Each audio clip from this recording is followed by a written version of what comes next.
Je ne savais pas que ce jour-là, en montant simplement dans sa voiture, j'allais réveiller un fantôme que j'avais enterré il y a presque un demi-siècle. Tu peux m'attendre 2 minutes, mamie? J'ai juste un truc à imprimer à la fac. Bien sûr, Adrien, prends ton temps. La portière claque. J'ajuste mon manteau, le temps était gris, le cuir du siège encore tiède. J'observe le pare-brise emboué, les étudiants qui passent sur le trottoir, insouciants, et puis je baisse les yeux. Au niveau du tapis, juste là où mes pieds reposent. Une boucle d'oreille, pas une de celles qu'on achète en lot dans les boutiques pour adolescentes.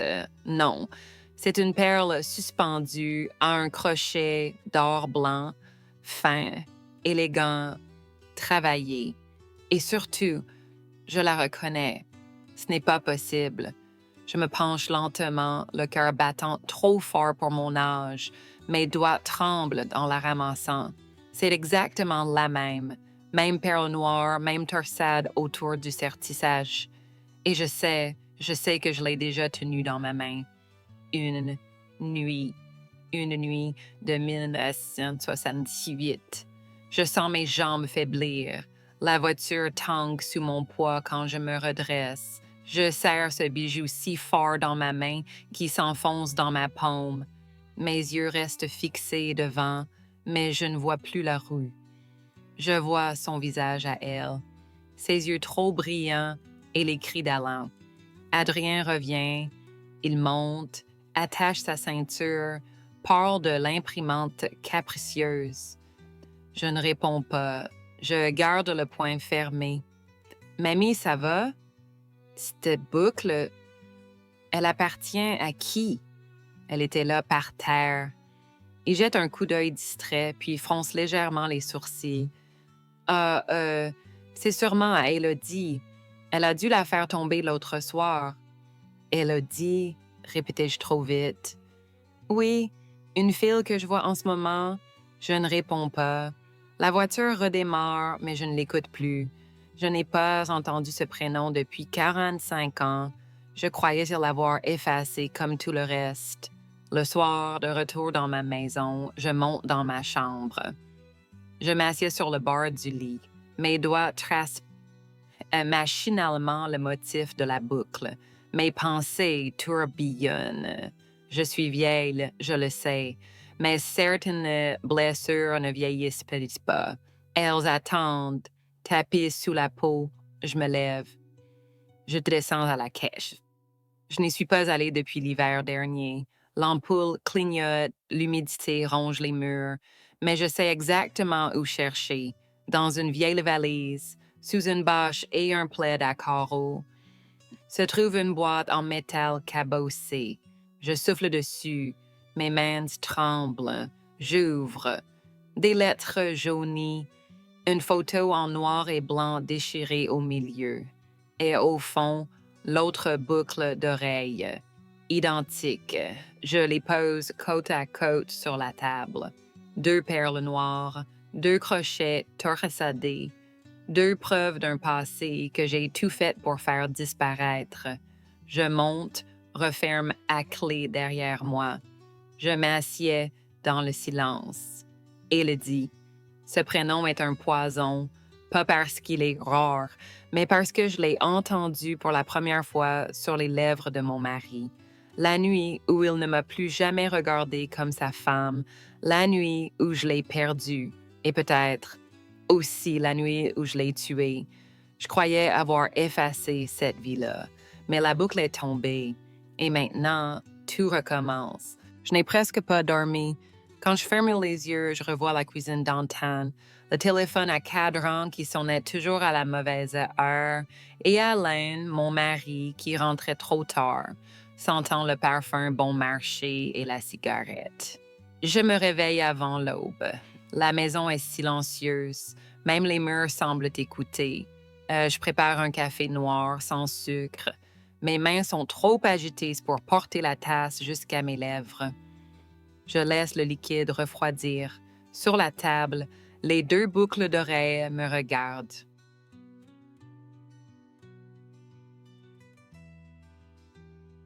En 1977, j'étais encore Marguerite Lemoine, 24 ans, mariée depuis 6 ans.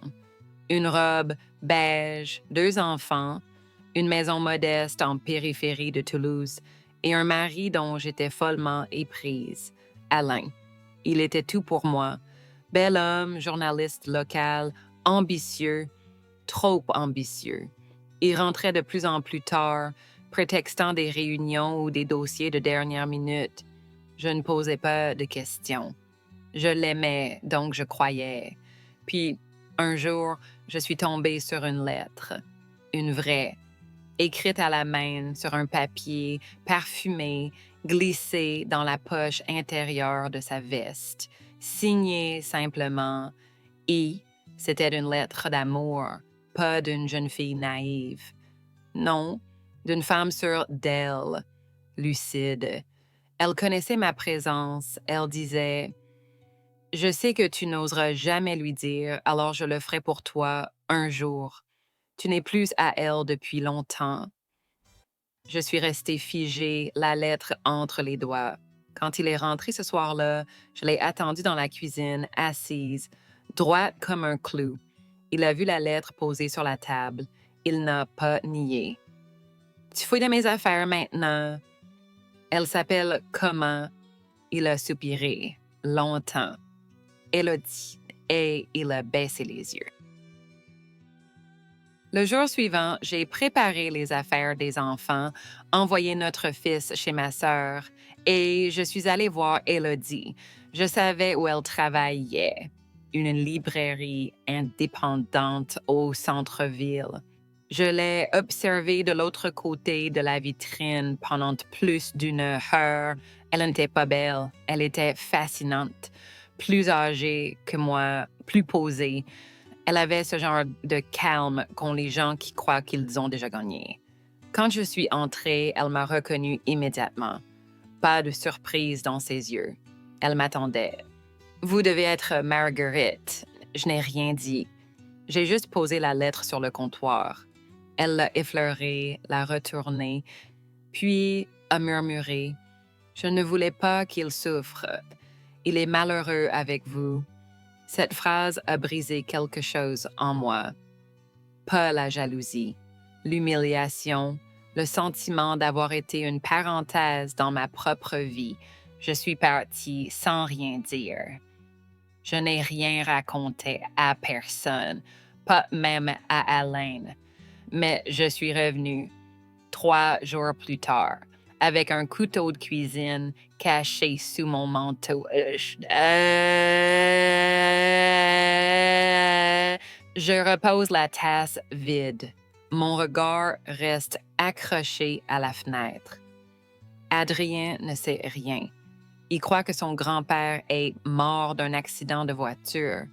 Un soir de pluie, un virage mal négocié.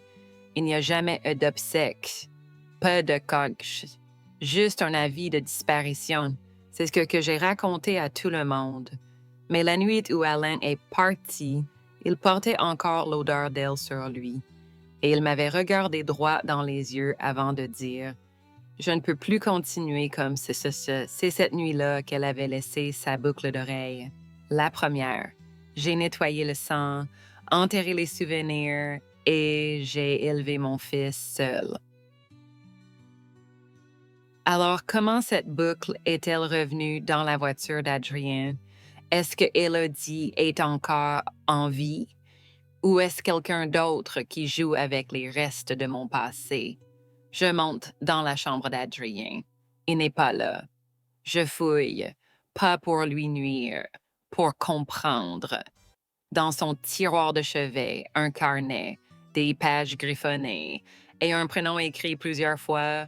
Élodie, elle est réelle et elle revient. Adrien rentre tard, trop tard pour un jour de semaine. Je l'entends retirer ses chaussures dans l'entrée, poser ses clés, puis monter d'un pas léger. Il ne sait pas que je suis encore réveillée. À mon âge, on dort peu, ou mal, surtout quand les morts d'hier frappent à la porte aujourd'hui. J'ai des ailes silencieuses. La lumière est encore allumée dans la cuisine. Il se verse un verre d'eau.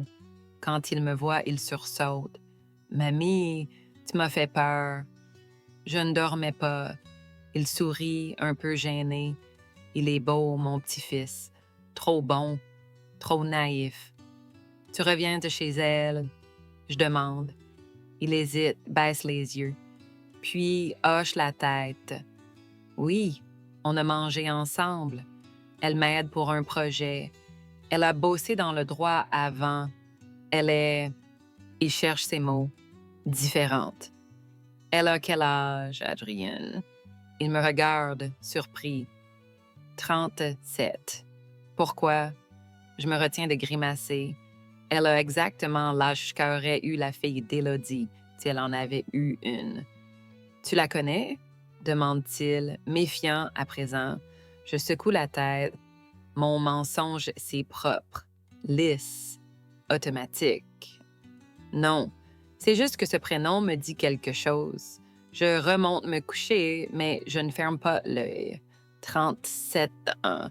Elle est trop jeune pour être elle. Mais il y a quelque chose. Je me lève à 5 heures. J'attends qu'Adrien parte, puis je téléphone. À mon âge, les vieilles connexions sont les seules qui tiennent. Et moi, j'en ai gardé quelques-unes. Je compose un numéro que je n'ai pas tapé depuis 20 ans. « Allô, Paul, c'est Marguerite. Silence. Tu sais qui est Élodie Morin? » Il tousse. « Tu te réveilles tard.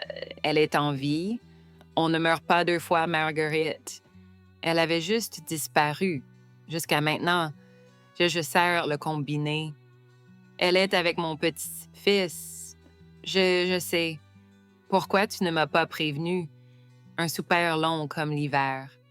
Parce que je pensais que tu voulais oublier et parce que certains secrets ont un prix. » Je raccroche sans un mot.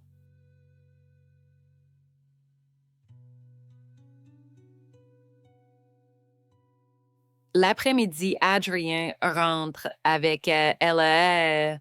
Je la vois depuis la fenêtre. Haute, silhouette fine, cheveux attachés. Elle rit à quelque chose qu'il lui dit, mais quand elle lève les yeux vers la maison, elle s'arrête. Elle me voit et son sourire s'efface. Juste une seconde, mais je le vois. Cette seconde où son visage devient de pierre. Elle me reconnaît. Adrienne ouvre la porte. Sa voix résonne dans l'entrée. « Mamie, j'ai une surprise. » Je descends, lentement. Elle entre, pose son sac, tend la main.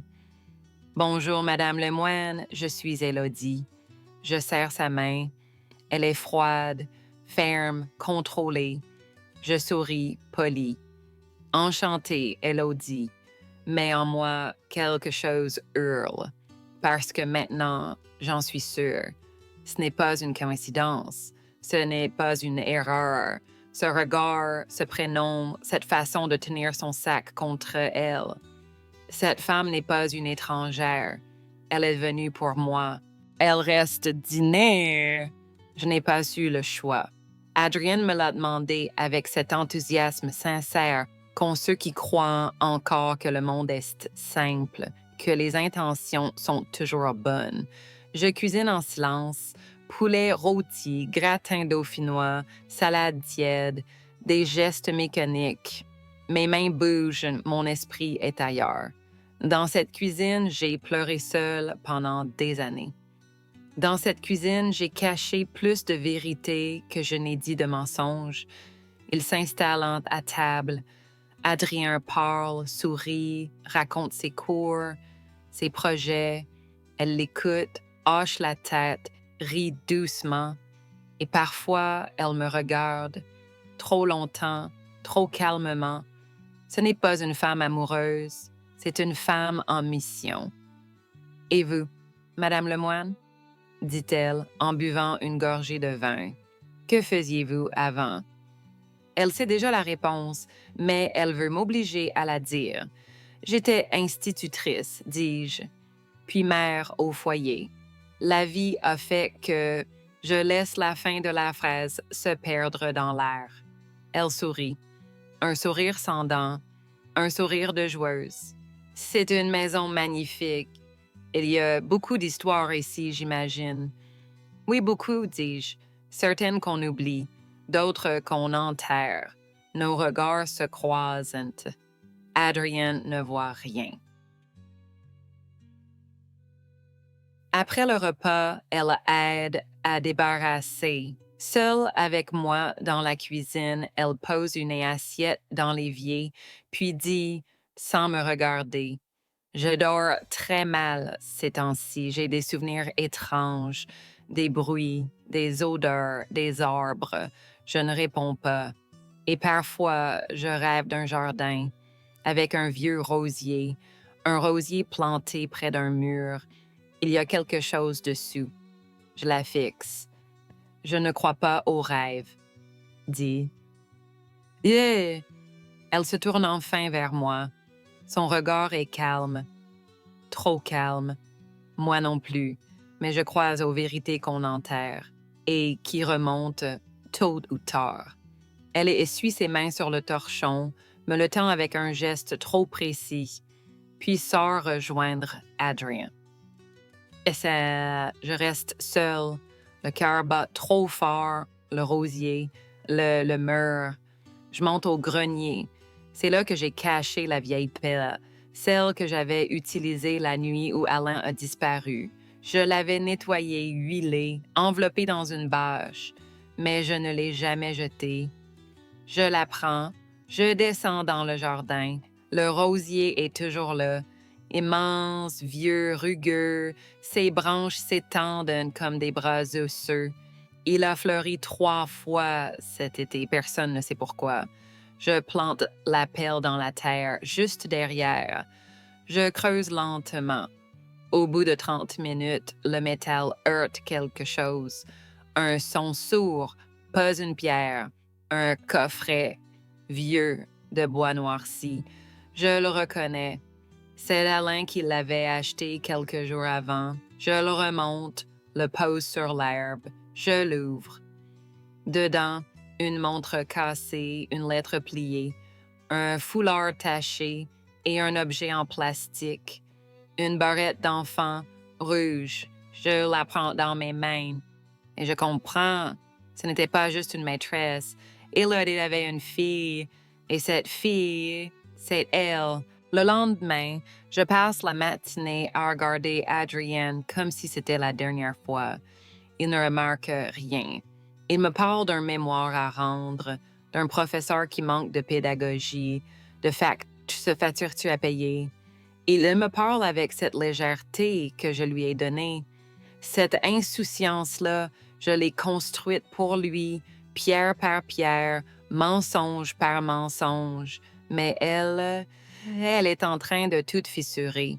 Vers 19 heures, j'entends sa voix dans le couloir. « Mamie, on a ramené du vin. » Elodie reste dîner. Je retiens mon souffle. J'hésite à dire non. Mais c'est trop tard. Elle entre déjà. Cette fois, elle porte une robe noire, simple, élégante. Son parfum est discret, mais je le reconnais. C'est le même qu'Élodie, porté en 1978.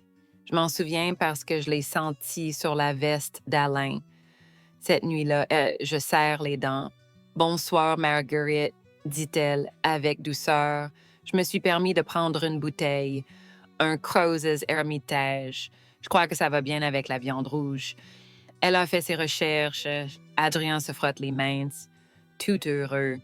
Il a préparé des pavés de bœuf, une purée maison et un dessert de boulangerie. Je m'assieds. Elle aussi. On mange. On parle. Enfin, eux parlent. Moi, j'écoute et j'observe. Elle rit à ses blagues. Elle le touche légèrement à nos bras. Elle le regarde avec ce mélange d'admiration et de tendresse calculée. Elle joue son rôle à la perfection, mais elle ne me regarde presque jamais, sauf quand elle le fait. Et là, ce n'est pas un regard. C'est une morsure. Au moment du dessert, elle pose sa fourchette, puis dit Adrien, tu me laisses dans quelques minutes? J'ai mal à la tête. J'aimerais prendre un peu l'air. Bien sûr, je t'accompagne. Non, juste le jardin, je vais me dégourdir. Elle sort, 5 minutes passent, puis 10. Je me lève. Je sais exactement où elle est. Je la trouve près du rosier. Tes doigts frôlent les feuilles. Tu sais, dit-elle sans se retourner, ce jardin est très paisible. Personne ne se doute de ce qu'il a vu. Qu'est-ce que tu veux? Je murmure. Elle se retourne enfin. Ce que tu m'as pris. Je t'ai tout laissé la vie, la liberté, c'était déjà trop. Elle rit, un rire sans chaleur. Tu m'as laissé pour morte, Margaret. Tu m'as regardé brûler. Tu as fermé la porte à clé. Je recule d'un pas. Tu mens. Elle s'approche, lentement. Non, tu as paniqué. Tu voulais juste lui faire peur, mais la colère t'a aveuglé. Et quand le feu a pris, tu n'as rien fait. Tu as fui. Mon cœur cogne contre ma poitrine. Je cherche un appui, une parole pour me défendre, mais rien ne vient. Elle poursuit. J'ai survécu, pas grâce à toi, grâce à une femme qui passait par là. Une inconnue. J'ai passé 6 mois à l'hôpital. Personne ne m'a reconnu, pas même les flics. Et toi, tu n'as jamais cherché. Je croyais que tu étais morte. Tu l'espérais. Elle sort une photo de sa poche, en noir et blanc. Une fillette, frange droite, regard sérieux. Elle avait 5 ans.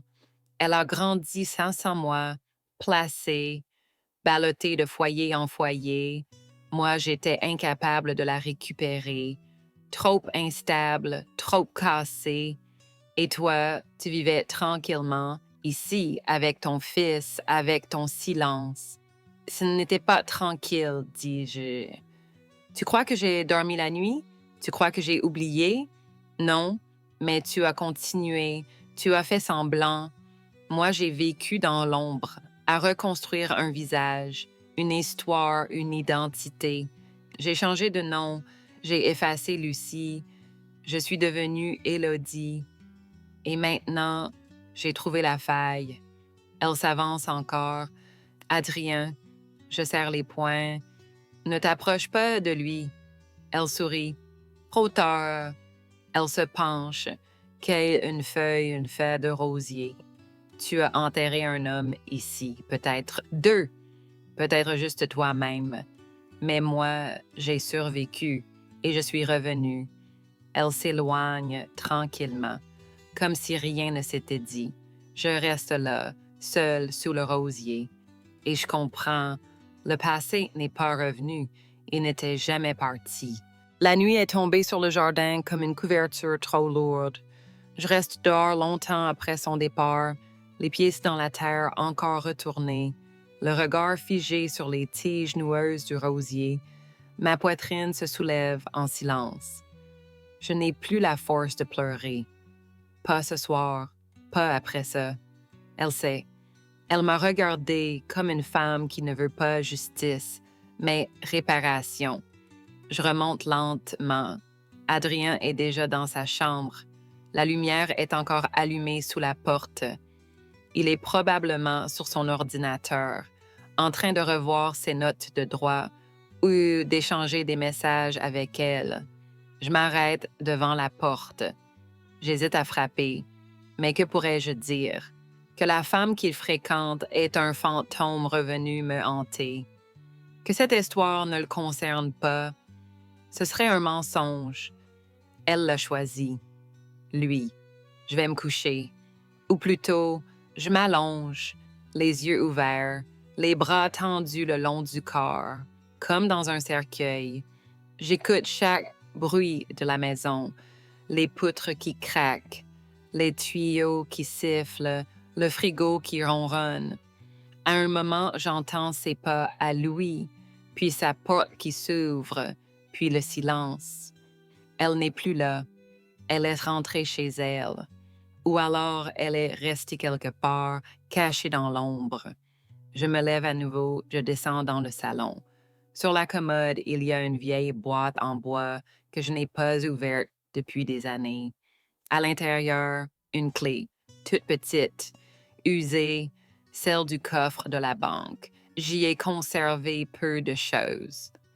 Un acte de naissance, mon livret de famille, une photo d'Alain, un chèque non encaissé et une enveloppe, fermée depuis 1980. À l'époque, je l'avais écrite sans jamais trouver le courage de l'envoyer. Elle lui était destinée. À Lucie.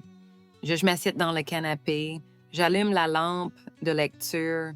La lumière jaune dessine des ombres sur mes genoux. Je déchire le rabat. Le papier est jauni, mais l'encre est nette, mes mots d'alors, tremblant, maladroit. Lucie, je ne sais pas si tu liras un jour ces lignes. Je ne sais même pas si tu es encore vivante. Ce que je sais, c'est que je t'ai haï. Pas seulement parce que tu m'as volé mon mari, mais parce que tu m'as forcé à devenir quelqu'un d'autre. Je ne reconnais plus la femme que je suis depuis cette nuit. Je ne dors plus. Je sursaute au moindre bruit. Et je t'imagine, toi, quelque part, libre avec lui ou seule, et toujours plus forte que moi. Tu as gagné. Même morte, tu gagnes encore. Parce que moi, je porte tout, le mensonge, le deuil, le silence. Mais je veux que tu saches, je ne l'ai jamais voulu. Pas comme ça. Ce qui s'est passé, ce n'était pas prévu. Je voulais qu'il choisisse, qu'il me regarde, qu'il comprenne ce qu'il allait perdre. Mais il n'a rien vu. Il est tombé, il s'est cogné, et puis j'ai paniqué. Le feu, c'était un accident ou pas, je ne sais plus. Margaret, je relis plusieurs fois, puis je déchire la lettre en petits morceaux. Je les brûle dans la cheminée, une à une, comme si cela allait effacer ce qu'elle sait déjà. 2 jours passent. Adrien m'annonce qu'il veut me présenter Élodie officiellement. Il veut organiser un dîner de famille. Il parle de futur, de projet. Il ne voit rien. Rien de ce que je vois. Il croit à l'amour. Il croit à la transparence. Il ignore qu'il vit dans une maison où la vérité a été enterrée plus profondément que n'importe quel cadavre. Je ne réponds rien. J'acquiesce. Je souris. Le dîner est prévu pour samedi soir. Il invite sa cousine, un oncle, 2 amis proches. Il veut que tout le monde rencontre la femme de sa vie. Le mot me transperce. Le samedi arrive trop vite. Je me lève à l'aube. Je fais tout moi-même. Je cuisine, je dresse la table. Je nettoie la maison du sol au plafond, comme si cela pouvait me laver, moi aussi. J'ouvre les fenêtres. L'air est glacial. Il pique la peau, mord les doigts, mais j'ai besoin de sentir que je respire encore. Vers 18 heures, les invités arrivent. Les rires emplissent la maison. On ouvre du vin, on sert des petits fours. Élodie arrive, la dernière. Elle porte un manteau long vert foncé et une robe brune. Elle salue tout le monde avec aisance, embrasse Adrienne avec tendresse, complimente la décoration, puis elle me regarde, et dans ses yeux, il n'y a rien. Aucun trouble, aucune peur, juste un calme d'une violence insupportable. Le repas se passe, elle parle peu, elle observe, elle capte chaque geste, chaque regard. Elle tisse sa toile, je le sens, je le vois, et je ne peux rien dire. Après le dessert, elle demande la parole. Adrien rit. Il lui fait un signe théâtral, comme si elle allait faire un discours de mariage. Elle se lève. Elle tient une enveloppe dans la main. Je sais que je ne suis pas ici depuis longtemps, dit-elle, mais il y a des choses que je ne peux plus taire. Le silence tombe. Elle pose l'enveloppe sur la table. Puis elle dit, lentement, « Marguerite n'est pas celle que vous croyez. Elle n'a jamais été veuve. Son mari n'est pas mort dans un accident. Il a disparu, et elle sait pourquoi. » Un frisson traverse la pièce. Adrien blêmé. « Qu'est-ce que tu racontes? » murmure-t-il. Elle le regarde. Elle sort une photo, un vieux cliché, celui d'un homme en noir et blanc, à moitié brûlé sur le côté, mais reconnaissable. Alain. Il était mon père. Un cri monte. Quelqu'un renverse un verre. La pièce se fige. Adrien se lève, titube, fixe la photo, puis me regarde. Mamie, je ne dis rien. Je suis en train de tomber. Et je sais que je ne me relèverai pas. Le silence ne dure que quelques secondes. Mais ces secondes-là s'étirent comme une éternité, une chute au ralenti, un gouffre qui s'ouvre sous nos pieds. Adrien reste debout, les mains à plat sur la table, la respiration coupée. Ses yeux vont de moi à Élodie, de la photo à l'enveloppe. Il ne comprend pas, il ne veut pas comprendre. Il essaie encore de recoller les morceaux, de se convaincre qu'il s'agit d'un malentendu, d'un mauvais jeu. Mais il sent que ce n'en est pas un. C'est quoi ça? Souffle-t-il. Je ne réponds pas. Mes lèvres sont sèches. Ma gorge brûle. Élodie, elle, reste debout, droite. Sa voix ne tremble pas. Marguerite savait. Elle a toujours su, elle n'a jamais dit la vérité parce qu'elle l'a fabriquée de toutes pièces. Une disparition, un accident, une tragédie. Tout était faux. Alain Lemoine n'a pas disparu. Il a été effacé. Un murmure passe dans la pièce. Un cousin se lève, mal à l'aise. Une amie d'Adrien recule sa chaise lentement. Le poids des mots vient de crever l'air comme un orage. Adrien attrape l'enveloppe et l'ouvre. À l'intérieur, une copie d'un vieux procès-verbal de disparition daté de 1978 et un rapport inachevé. Une mention manuscrite en bas de page. Témoignage incohérent, pas de corps retrouvé. À classer sans suite. Il lit en silence, puis il lève les yeux vers moi, et dans son regard, je ne vois plus la douceur, je vois le vide, la trahison, l'effondrement. « C'est vrai? » demande-t-il. « Dis-moi que c'est faux. Dis-le, mamie. Dis-moi que c'est une folie. Je veux lui dire que non, que c'est faux, que c'est un délire. Que cette femme ment, qu'elle me veut du mal, mais les mots ne viennent pas, parce qu'ils ne seraient que des mensonges de plus. Alors je ferme les yeux et je hoche la tête. Une seule fois. Non, non, souffle Adrien en reculant. Il chancelle. Il cherche un point d'ancrage, une main, un regard. Personne ne bouge. Élodie s'approche de lui. Elle parle bas, avec douceur. Ton grand-père n'était pas un homme parfait, mais il méritait mieux que d'être enterré sous un rosier. Il méritait qu'on dise la vérité. Moi, j'ai grandi sans rien savoir. J'ai cherché mon père toute ma vie. Et maintenant, je sais pourquoi je ne l'ai jamais trouvé. Je serre les accoudoirs de ma chaise. Mes ongles s'enfoncent dans le tissu. Je voudrais hurler, frapper, disparaître, mais je reste immobile, figé. Adrien me regarde encore, puis il dit « Tu m'as tout menti toute ma vie. » « Non, je murmure, pas tout. Je t'ai aimé, je t'ai élevé, j'ai fait ce que je pouvais. Ce que tu pouvais, tu as tué mon grand-père et tu m'as menti pendant 26 ans. Je voulais te protéger. »« Mais protéger ?» répète-t-il avec un rire sans joie. « Tu ne m'as pas protégé, tu m'as volé mon histoire. » Il jette les papiers sur la table et quitte la pièce d'un pas sec. La porte claque. Un silence tombe, plus lourd encore que le précédent. Les invités commencent à partir, un à un, en silence, sans me regarder. Je reste seule dans la salle à manger. Élodie, elle s'attarde. Elle se sert un dernier verre de vin, puis elle s'approche de moi tout près. Ses yeux brillent, froids. « Tu ne pensais pas que je reviendrais, n'est-ce pas?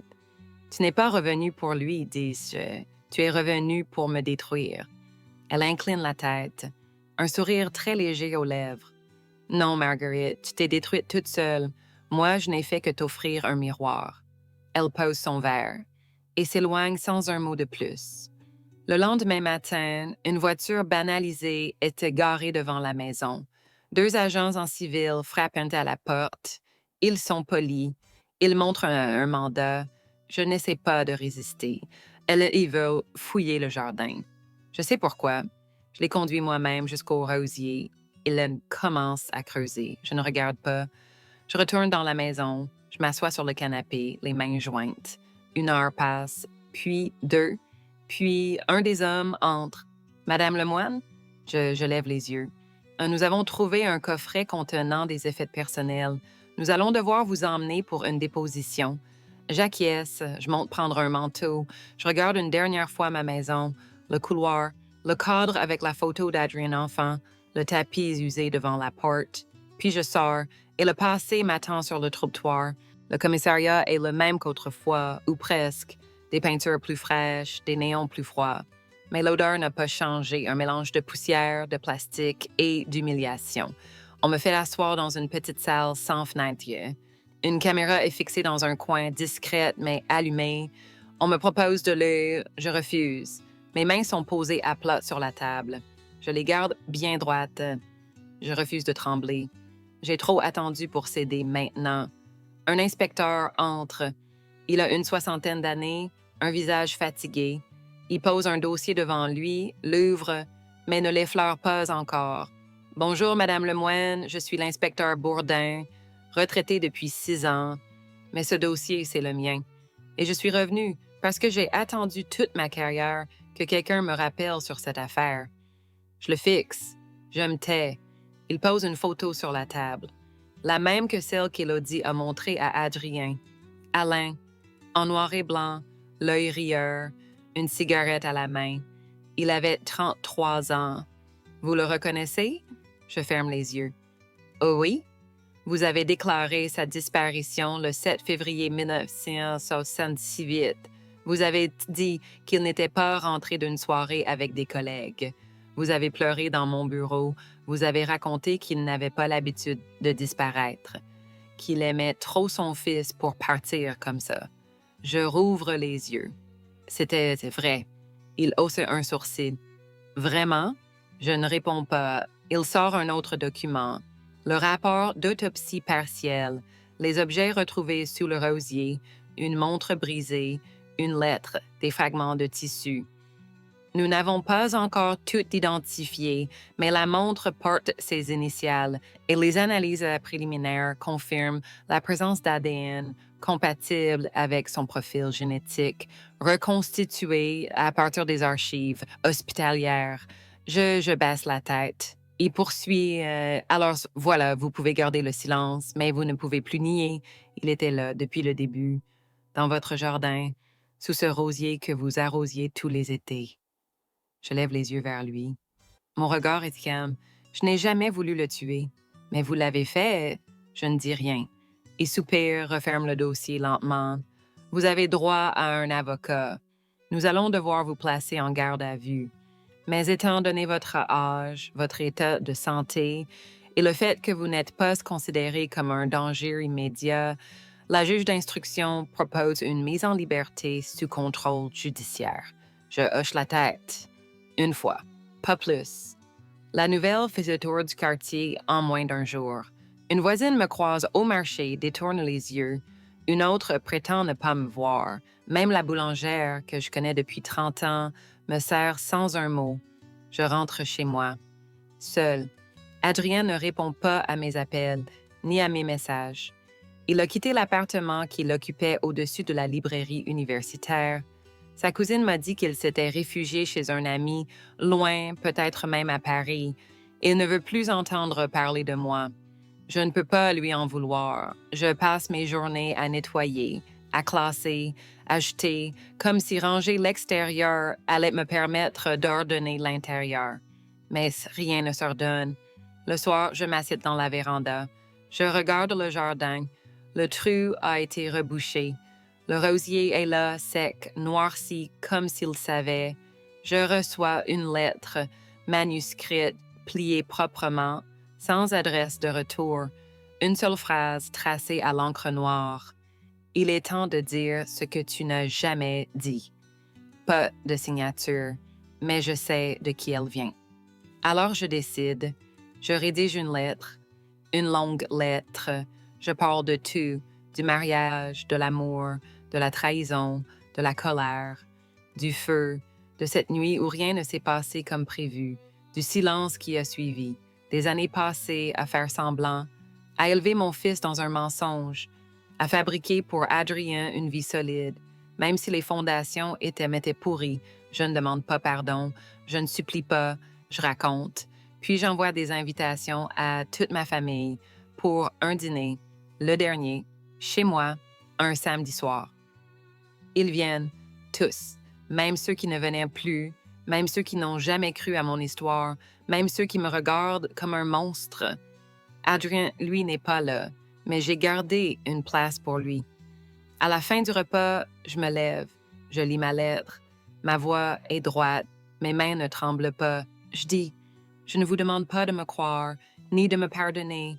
Je vous dis seulement ceci, j'ai fait ce qu'il fallait, pour mon fils, pour mon petit-fils, pour qu'ils aient une vie. Même si la mienne devait s'arrêter là, je termine. Personne n'applaudit. Personne ne parle.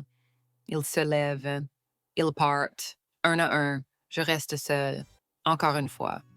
Dehors, dans une voiture sombre garée un peu plus loin, une silhouette observe la maison. Une cigarette s'allume.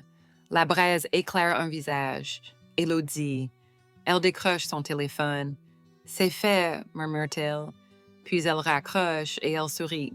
Les jours qui suivent sont d'un calme étrange, pas le calme apaisé d'une tempête qui se dissipe, un calme tendu, vide, lourd. Celui qu'on ressent quand on sait que quelque chose approche encore, même après tout. Une tension suspendue, comme si le monde retenait son souffle. Je ne quitte plus vraiment la maison. J'écoute peu les nouvelles. Je ne réponds pas au téléphone, sauf pour les appels officiels, l'avocat, le greffier du juge, le service des enquêtes. On me parle d'un réexamen du dossier, d'éventuelles poursuites pour homicide volontaire ou involontaire. Je ne proteste pas. Je n'espère pas non plus. Je suis dans cette zone grise où la peur ne sert plus à rien. Puis un matin, le facteur dépose une lettre, une enveloppe blanche, manuscrite, fan.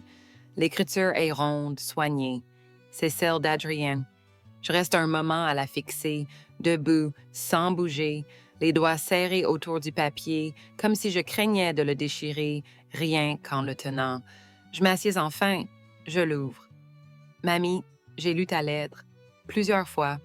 Je ne sais pas encore si je te pardonne. Je ne sais même pas si je comprends, mais je voulais que tu saches que je suis vivant, que je vais bien, que je prends du recul. Tu m'as construit sur un mensonge, c'est vrai, mais tu m'as construit. Et même si tout s'est effondré, je suis toujours debout. Peut-être qu'un jour, je reviendrai. Peut-être pas, mais je te devais ça. Ne pas te laisser dans le silence. Adrien. Je relis ces mots jusqu'à les connaître par cœur. Je les plie soigneusement et les range dans le tiroir de ma table de chevet, juste à côté des 2 boucles d'oreilles que je n'ai jamais rendues. Le printemps arrive lentement. Un matin, le rosier commence à bourgeonner, comme s'il ne savait rien de ce qu'il recouvre. Je continue à écrire, à marcher dans le jardin, à me taire. Élodie ne réapparaît pas, mais je sais qu'elle veille. Elle n'a pas eu besoin d'aller plus loin. Elle n'en a pas demandé justice. Elle a offert un miroir, comme elle me l'avait dit. Et j'ai dû m'y regarder, en face, sans détourner les yeux. Un dimanche matin, je reçois un appel inattendu. C'est Paul. Elle est partie, dit-il simplement. Partie où? Aucune idée. Elle a quitté son appartement, laissé un mot à la concierge, rien de plus. Elle a disparu, comme son père avant elle. Je ne dis rien. Fais attention à toi, Marguerite, ajoute-t-il après un silence. Puis il raccroche. Les semaines passent. Un jour, une voiture noire ralentit devant la maison. Elle ne s'arrête pas, ne descend personne, mais je la reconnais. Elle m'a suivi une fois, à l'époque. Elle s'arrête quelques secondes, puis repart. Je comprends.